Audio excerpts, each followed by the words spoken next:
భక్తి ఛానల్‌కు స్వాగతం. ఈ నెల జనవరి 26 సోమవారం నాడు అత్యంత పవిత్రమైన భీష్మాష్టమి వచ్చింది. రథసప్తమి తర్వాత రోజున భీష్ముడు ఉత్తరాయణ పుణ్యకాలంలో అష్టమ తిథి నాడు తన ప్రాణాలను విడిచిపెట్టాడు. మన పురాణాల ప్రకారం విష్ణు సహస్రనామాన్ని భీష్ముడే స్తుతించాడట.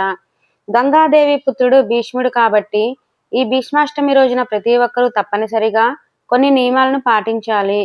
తద్వారా పితృదోషాలు తొలగిపోతాయి. సంతానం లేని వారికి సంతాన ప్రాప్తి, అలాగే ఆయురారోగ్యాలు, అష్టైశ్వర్యాలు కలిసి వస్తాయి. ముందుగా ఈ వీడియోకి ఒక లైక్ కొట్టి ఈ వీడియో చివరి వరకు చూడండి.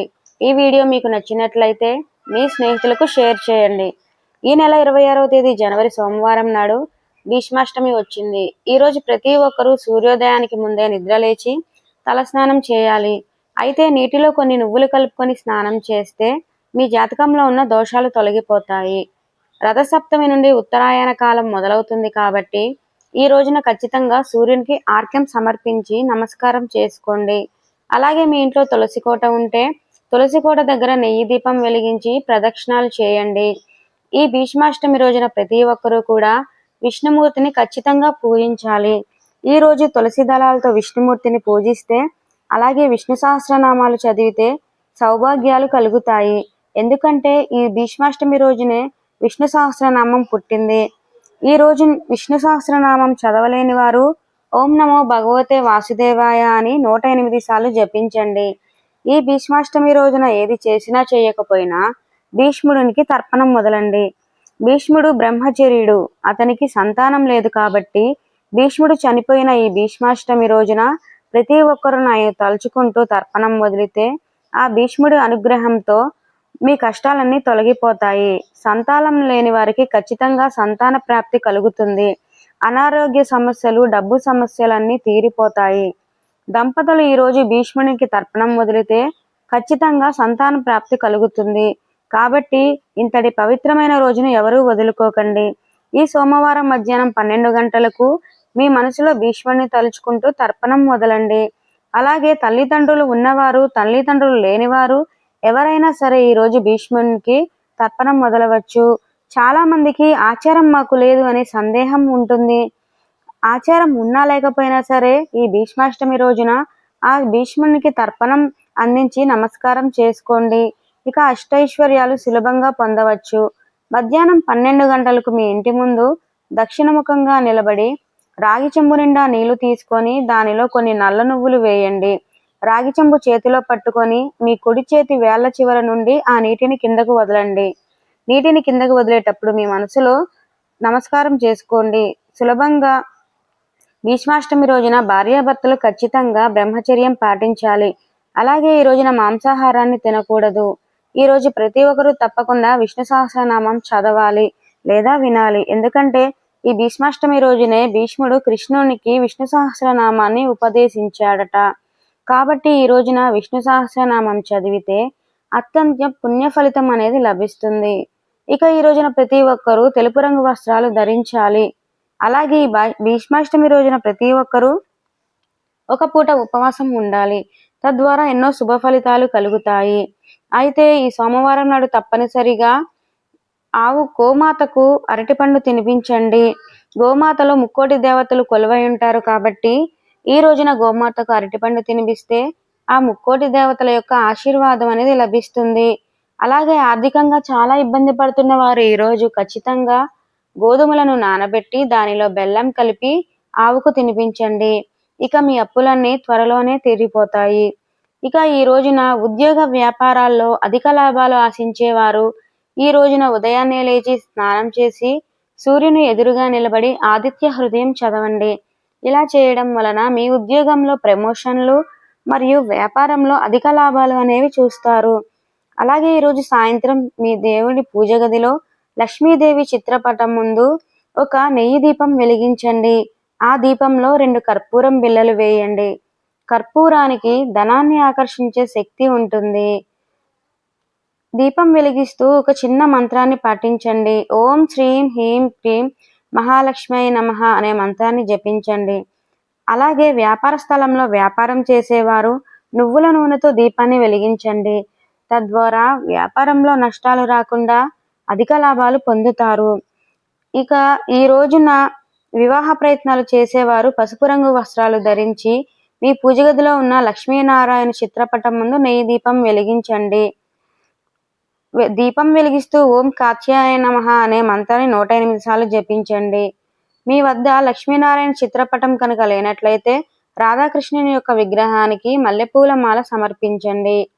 తద్వారా వివాహం కాని వారికి త్వరగా వివాహం కుదురుతుంది. అలాగే ఈ సోమవారం సాయంత్రం మీ దగ్గరలో ఉన్న విష్ణు ఆలయానికి వెళ్ళి నువ్వుల నూనెతో దీపం వెలిగించండి.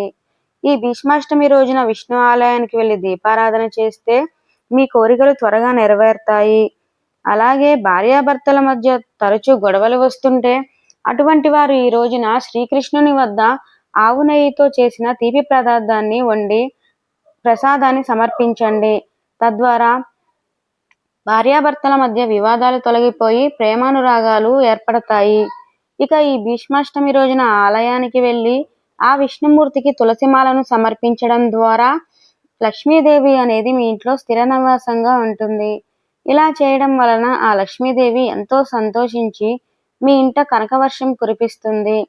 ఇక ఈ రోజున కటిక పేదరికంతో బాధపడేవారు ఒక గిన్నె నిండా నువ్వులను తీసుకొని ఆ నువ్వులపై చిన్న బెల్లం ముక్కను పెట్టి ఎవరికైనా దానం ఇవ్వండి. ఇక ఈరోజు పిల్లలందరూ తల్లిదండ్రులకు నమస్కారం చేసుకొని వారి ఆశీర్వాదాన్ని పొందండి. ఇక ప్రతి ఒక్కరూ ఈరోజు భగవద్గీతలో ఉన్న 12వ అధ్యాయాన్ని చదవండి. వీలైనంత వరకు పేదలకు ధాన్యాన్ని దానంగా ఇవ్వండి.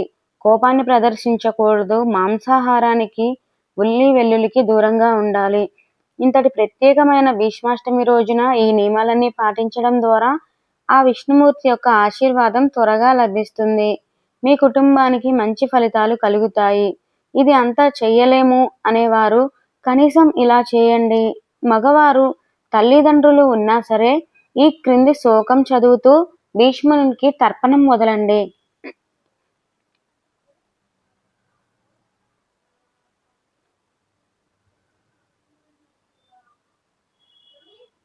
వయాగ్రాపద గోత్రాయ సాంకృత్య ప్రవరాయ చ అపుత్రాయ దదాయతత్ జలం భీష్మాయ వర్మహే వసూనావతారాయ శంతనోరాత్మజయ చ ఆర్క్యం దదామి భీష్మాయ అబాల బ్రహ్మచారిణే. పితృదోషాలు ఉంటే ఇంట్లో అనేక సమస్యలు తలెత్తుతాయి. ముఖ్యంగా కుటుంబ ఐక్యత, ఆరోగ్యము, సంతాన సుఖాలు దెబ్బతింటాయి. ఇవి పూర్వీకుల శాంతి లేకపోవడం వలన వస్తాయి. ప్రధాన సమస్యలు కారణాలు లేకుండా ఇంట్లో గొడవలు, కలహాలు, కుటుంబ సభ్యుల మధ్య అశాంతి నెలకొంటుంది. కుటుంబంలో ఎవరికైనా నిరంతరం అనారోగ్య సమస్యలతో బాధపడతారు. చికిత్సలు పనిచేయకపోతాయి. సంతానం ఆలస్యంగా కలగడము లేదా పిల్లల చదువు, ఆరోగ్య భవిష్యత్తు సమస్యలు వచ్చి కుటుంబం బాధలో పడుతుంది. ఇతర లక్షణాలు వివాహాలు ఆలస్యము, దంపతుల మధ్య కలహాలు, ఆర్థిక ఇబ్బందులు, ఆస్తి సమస్యలు తలెత్తుతాయి. జీవితంలో ఒడిదుడుకులు, దురదృష్టాలు తరచూ జరగడము, తండ్రి పిల్లల మధ్య సంబంధాలు అనేవి చెడిపోతాయి. భీష్మాష్టమి రోజున తర్పణం చేస్తే ఇలాంటి దోషాలన్నీ తొలగిపోతాయి. పితృదోషానికి వైవాహిక పరిహారాలుగా ప్రధానంగా శ్రాద్ధము, తర్పణము, దానాలు, హోమాల ద్వారా చేస్తారు. ఇవి పూర్వీకుల శాంతి కలిగించి దోషాన్ని తొలగిస్తాయి. భీష్మాష్టమి వంటి పవిత్ర దినాల్లో చేస్తే ఫలితం ఎక్కువగా ఉంటుంది. తర్పణం పితృపక్ష అమావాస్య, భీష్మాష్టమి, మహాలయ అమావాస్యలో నల్లని నువ్వులు, దర్భగడ్డి, తులసి, గంగాజలంతో తర్పణం చేయాలి.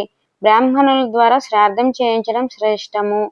పిండ ప్రదానం గయా, వయాగ్ర, వారణాసి వంటి తీర్థక్షేత్రాల్లో పూర్వీకులకు పిండాలు సమర్పించాలి. ఇది మోక్షాన్ని కలిగిస్తుంది. దానాలు నువ్వులు, బెల్లం, ఆహారం, వస్త్రాలు ఆవులకు, కుక్కలకు, కాకులకు ఇవ్వాలి. రావి చెట్టుకు నీరు పోసి ప్రదక్షిణలు చేయాలి. పితృదోష నివృత్తి హోమము, నారాయణ బలి, త్రిపిన్న ప్రదానము, వాయుతంత్రం ఆచారంలో చేయించాలి. పారాయణాలు ఆదిత్య హృదయం, గరుడ పురాణము, పితృసూక్తి పఠనము, సుబ్రహ్మణ్య స్వామి అర్చన తండ్రి పేరిట చేయించాలి. నియమాలు ఉపవాసము, పాలు పండ్లు స్వీకరించాలి. బ్రహ్మచర్యం పాటించాలి. పూర్వీకుల ఫోటోలకు పూలమాలలు వేసి పూజించాలి. ఈ విధంగా పాటించడం వలన మీ కుటుంబానికి మంచి జరుగుతుంది. ఈ వీడియో మీకు నచ్చినట్లయితే లైక్ చేయండి, షేర్ చేయండి, మన ఛానల్ని సబ్స్క్రైబ్ చేసుకోండి.